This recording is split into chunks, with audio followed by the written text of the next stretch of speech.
Guys ఇప్పుడైతే మనం మా యూనివర్సిటీలో ఉన్న యాక్టివిటీ దగ్గరకు వచ్చేసాము. ఇక్కడ స్టూడెంట్స్ అందరూ కలిపి కొన్ని యాక్టివిటీస్ లాగా పెడతారు మా యూనివర్సిటీలో.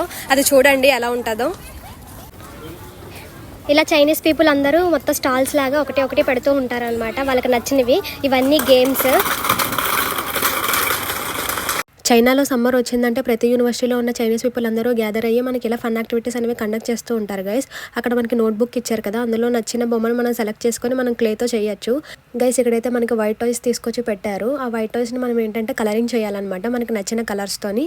సో అలా కలరింగ్ చేసినందుకు ఒక హార్ట్ సింబల్ అయితే ఇస్తారు మనకి. అక్కడ చూసారు కదా, అలా హార్ట్ సింబల్స్ అన్ని గ్యాదర్ చేసి లాస్ట్లో మనకు ఒకళ్ళకి ఇస్తే మనకి ప్రైజెస్ అనేవి ఇస్తారు. అండ్ ఇక్కడైతే వీళ్ళు వాళ్ళకి నచ్చిన కోట్ రాసి మనకి స్టిక్ చేస్తారు. ఇక్కడైతే వీళ్ళు బొకేస్ ప్రిపేర్ చేస్తున్నారు అనమాట. ఎవరు అందంగా ప్రిపేర్ చేస్తే వాళ్ళకి ఒక మంచి హార్ట్ ఇస్తారు. అండ్ మేము ఏ యాక్టివిటీలో పార్టిసిపేట్ చేసామో తెలుసుకోవాలంటే నెక్స్ట్ మినీ వ్లాగ్లో చూడండి. బాయ్.